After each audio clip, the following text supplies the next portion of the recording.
Bismillahirrahmanirrahim. Assalamu alaikum. This is Amna Girl from the Department of Journalism and Mass Communication. We're back with the course Communication Theories 2, bearing the code GMC 312. It's our 8th lecture today, and the topic is Understanding Theories. It's actually a continuation of the previous lecture. In the previous lecture, we were discussing functions of communication theory, which we'll hopefully complete in this lecture. Then we'll move towards the discussion of different steps in developing communication theories, like how communication theories are actually developed.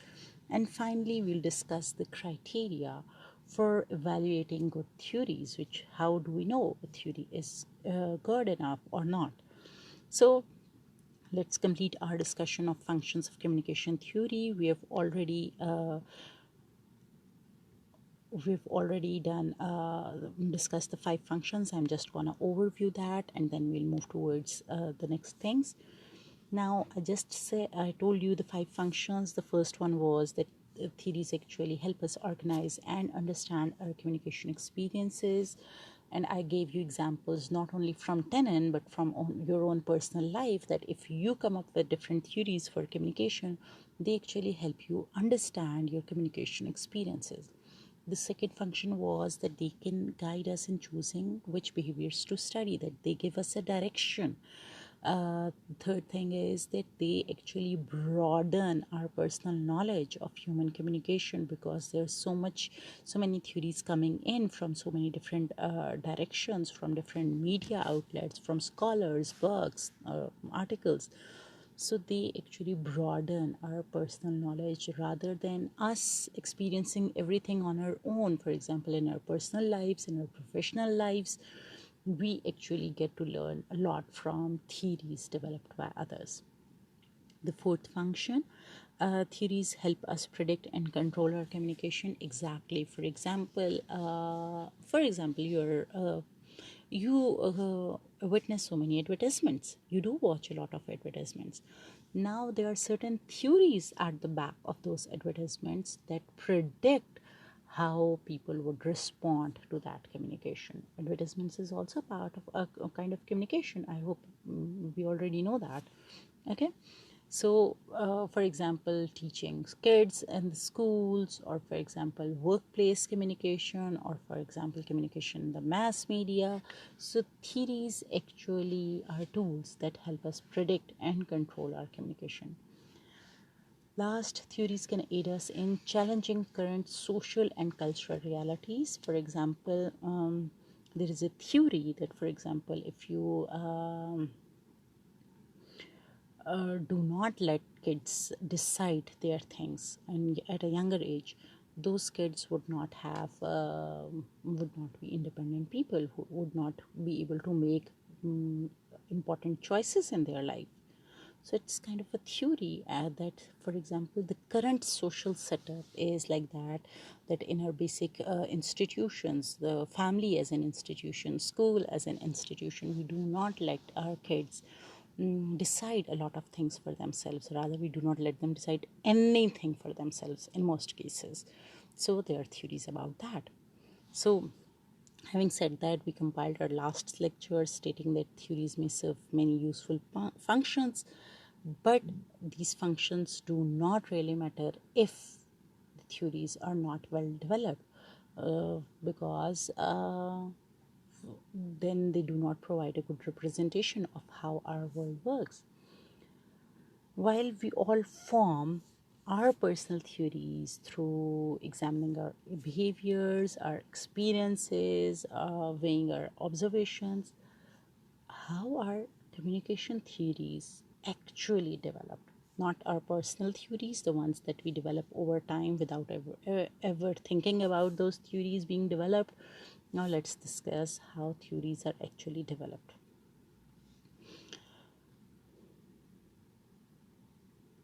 At this point, you may be wondering where the communication theories come from, because we cannot completely rely on our personal theories for our communication. People like your teachers or professors, they develop communication theories. by starting with their own personal interests, observations, and questions about communication.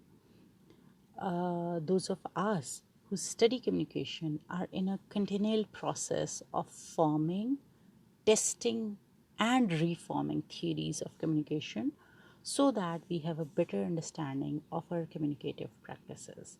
So, whoever is developing a theory, they actually tend to observe their circumstances, of their environment, and then they ask questions about that. And those actually questions, the answers to those questions actually lead to the formation of theories. Now, there are three essential steps involved in developing communication theories.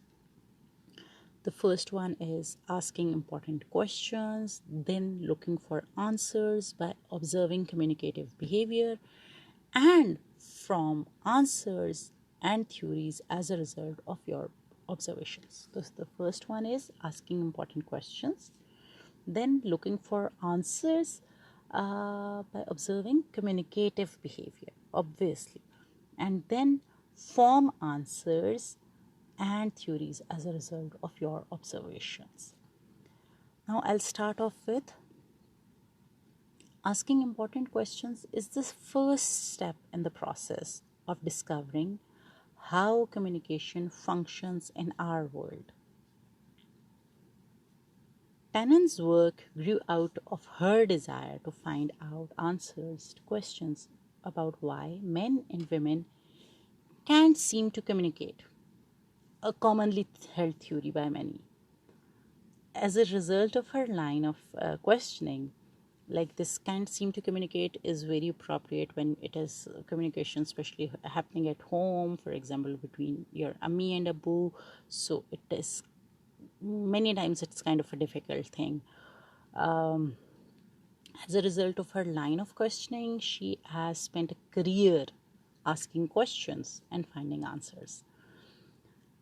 Similarly, John Gottman has spent his career researching how married couples can be relationally successful. Both of their findings and the theories they have developed often contradict common beliefs about how men and women communicate, as well as these contradict about long-term relationships. But how it all started with asking important questions. For example, I tend to ask a lot of questions from myself. I understand there is a difference. For example, you yourself understand there is a difference in the way you communicate, for example, with different people. We have discussed this in your previous courses when we were doing communication skills, that, for example, you communicate differently with young children, differently with friends, with parents, with siblings, with teachers, with those your high ups or your bosses at your job places. So you have different theories. You already have those things in practice, and then you have you actually those theories are actually a result of asking important questions, that what works or why this particular thing doesn't work, why a kid is not interested in, for example, anything he's told to do. For example, whenever, like most of the cases, people come up with this theory that if you tell a kid straight away not to do something, that kid would be more excited in doing that particular thing. Now, this is a theory. Then people tend to ask important questions. Why this happened? Why this happened? Why it happened again and again and again? Then they searched for answers by observing the behavior of kids. And from those answers, they formed certain theories, or the answers that they came up with. And those answers are usually that it's in the psyche that kids cannot follow exactly what you ask them to do. It's rather better that you divert their attention or redirect them to something else rather than telling them not to do a certain thing. Now moving to the second step, which is have you ever thought simply asking questions is not enough? It is important, no doubt, that we find meaningful answers to our questions in order to continue to improve our communication. In the field of communication, answers to our questions have the potential to help us communicate better with one another, as well as provide positive social change. If you have ever questioned why something is the way it is, perhaps you are on your way to discovering the next big theory by finding meaningful answers to your questions.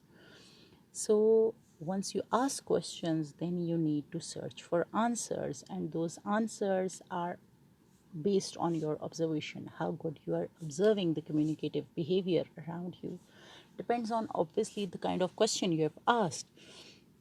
Then you have to continue to observe, and it is not one person, one case that you observe to form theories. Those who are actually working in the development of theories, they do it by observing certain number of cases, dependent on, once again, the kind of scenario that it is.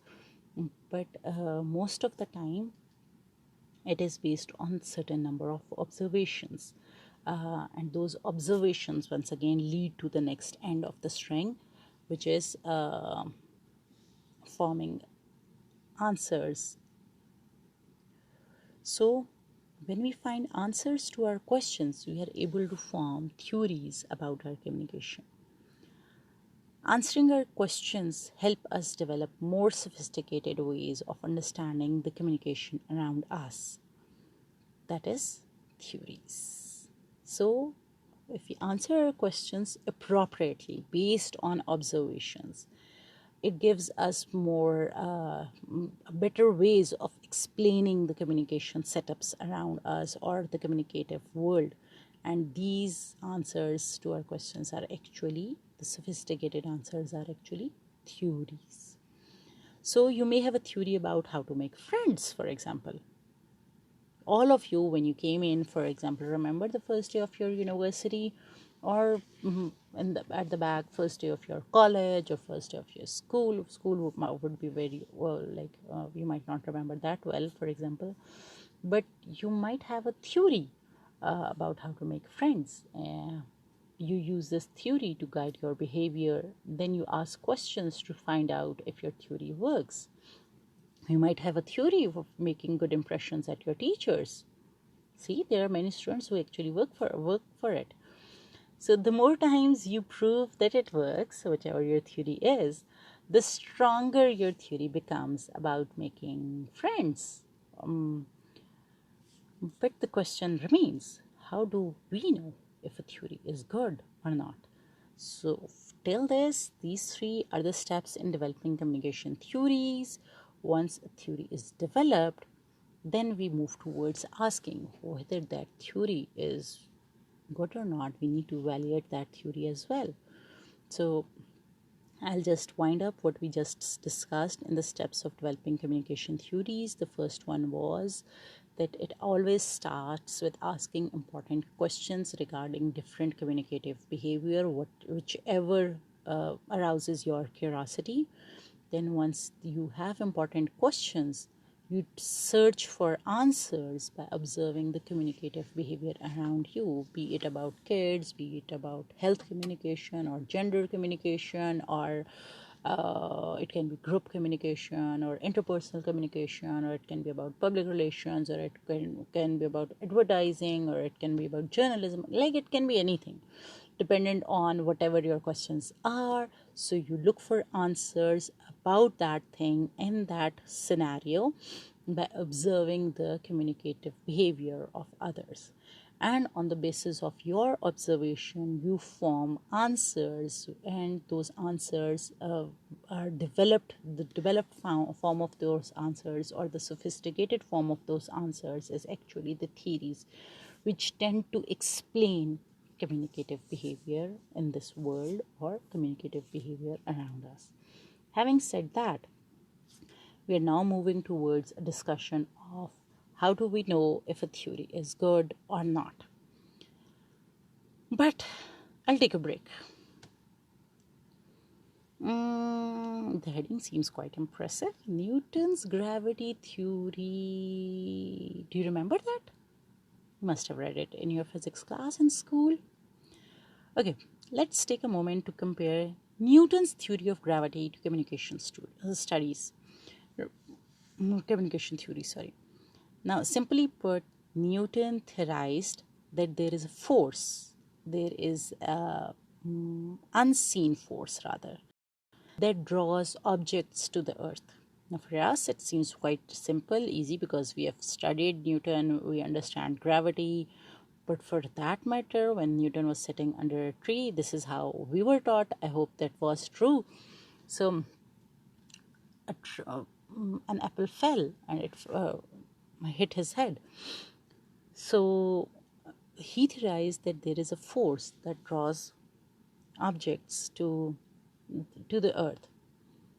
We base our physical behaviors on this theory, regardless of how well we understand its complexities. For example, if you hold a pen above a desk and let it go, just hold one pen.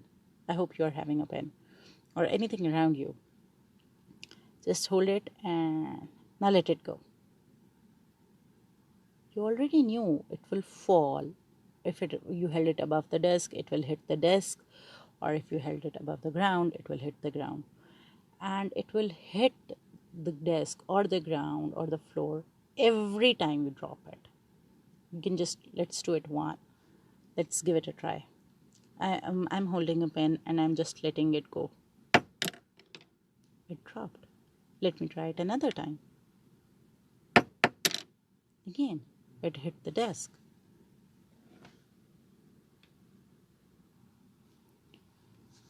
Now this can go on and on and on endlessly. Like whenever I let this pen go above my desk, it's gonna fall and hit the desk every time I drop it.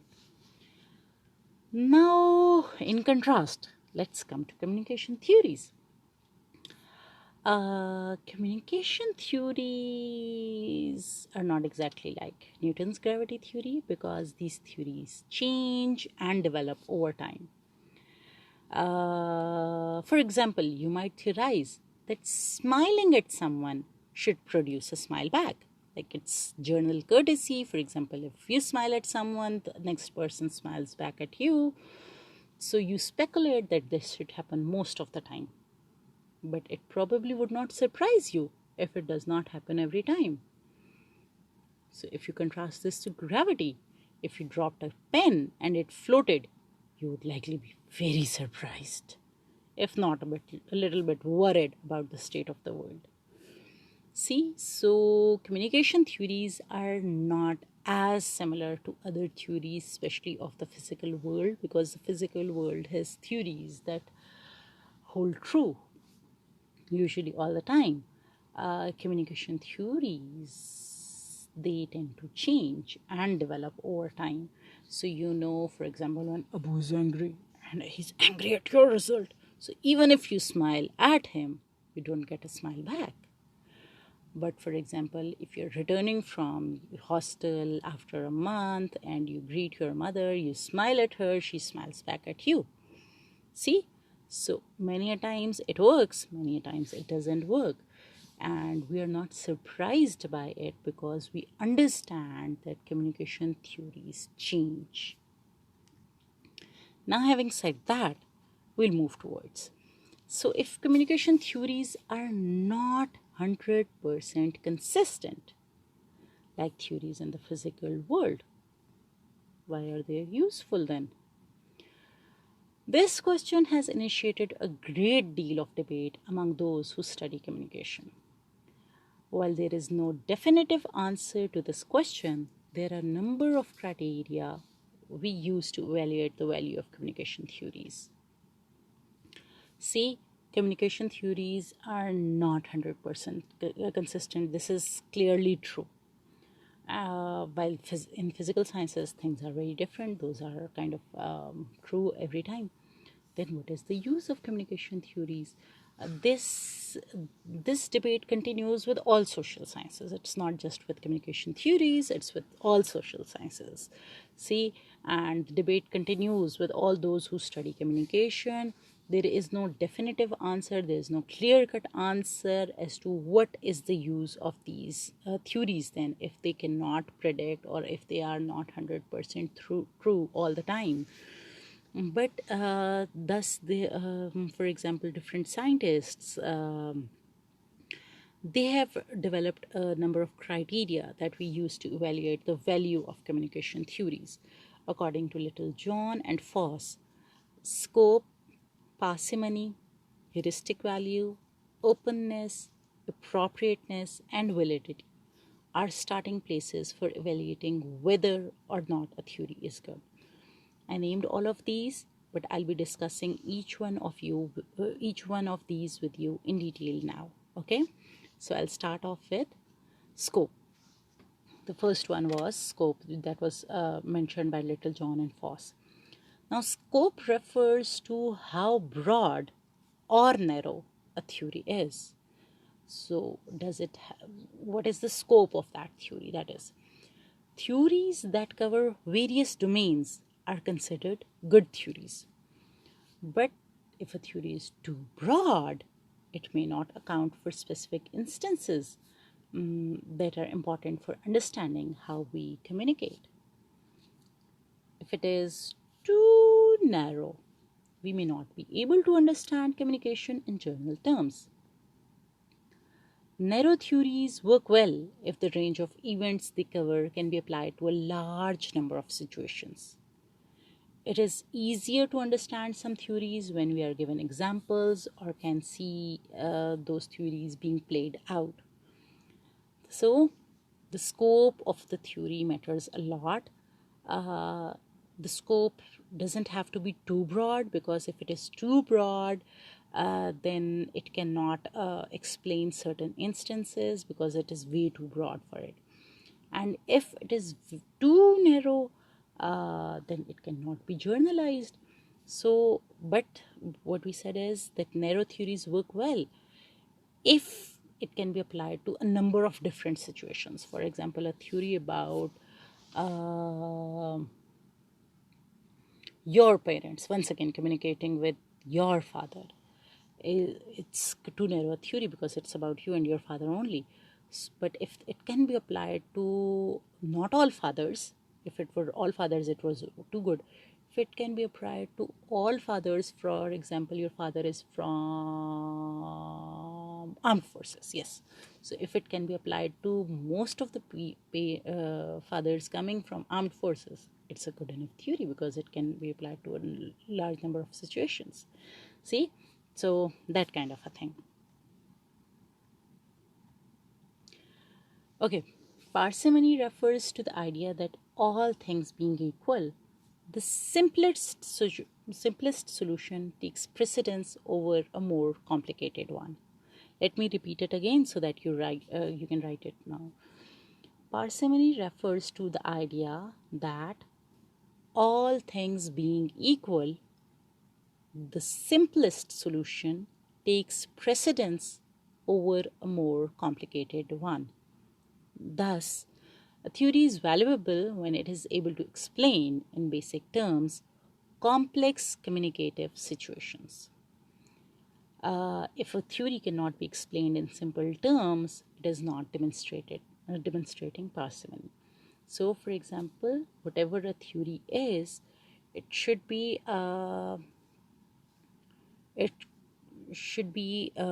explainable in very simple terms, using very few words. Parsimony comes from use of few words to explain something complex. Okay, so a little explanation should be sufficient for it.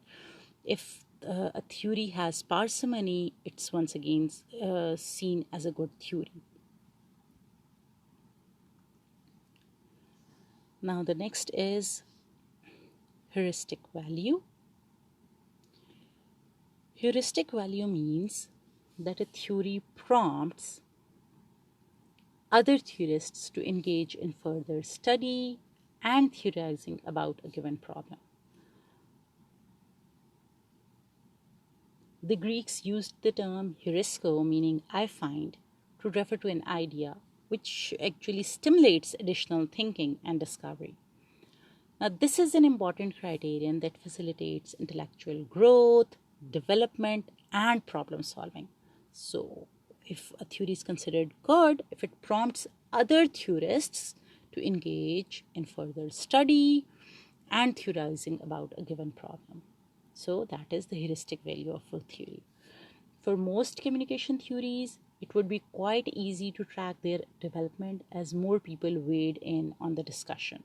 So, for example, let's take Tennant's theory about the, gendered communication. So, if more and more people work on it, obviously we can track the development and the criticism coming in and the new developments coming in. So, obviously, then that theory, Tennant's theory, for example, has more heuristic value. Now, the fourth one is openness. Openness is the quality that a theory allows for and recognizes multiple options and perspectives. Let me repeat so that you may be able to write. Openness is the quality that a theory allows for and recognizes multiple options and perspectives. Now, in essence, a good theory acknowledges that it is tentative, contextual, and qualified, and it is open to refinement. The openness of a theory should allow a person to examine its multiple options and perspectives in order to personally determine if the theory holds up or not. So, openness is once again a criteria for evaluating theories. The fifth one, which is the last in the list, second last on the list, appropriateness refers to the fit between the underlying theoretical assumption and the research design. Theories must be consistent with the assumptions, goals, and data of the research in question. Now, this is something very, very much important. Let's say you want to understand the relationship between playing violent video games and actual violence. See, there are theories you might have studied in your last semester as well, that, for example, violence viewing actually leads to violence. So, viewing violence or playing violent video games. So, for example, you want to understand the relationship between playing violent video games, the video games that have a lot of shooting and killing or hitting in it, okay, and actual violence. One of your assumptions about human nature might be that people are active rather than passive agents, meaning we don't just copy what we see in the media, we do have choices. Now, given this, examining this issue from a theoretical perspective that suggests people emulate whatever they see in the media would not be appropriate for explaining phenomena. So, for example, on one point you are saying that people are active, so they don't just copy anything that they see in the media. If you are using this assumption, then having a theoretical perspective that suggests that people copy whatever they see in the media, this is obviously not appropriate. So, there should be a fit between the underlying theoretical assumption and the research question. Now, the sixth one. Validity refers to the worth and practical nature of a theory. The question should be asked, is a theory representative of reality? There are three qualities of validity: value, fit, and generalizability. Is a theory valuable for the culture at large? If it is valuable, good enough. Does it fit with the relationship between the explanations offered by the theory and the journal data? Finally, is it generalizable to a population beyond the sample size? In our example of the relationship between violent video games and actual violence, let's say we studied 100 boys and 100 girls aged 12 to 15 years old from a small rural area in Kohart. Could we then journalize or apply our theories to everyone who plays video games? So that is the validity of a theory.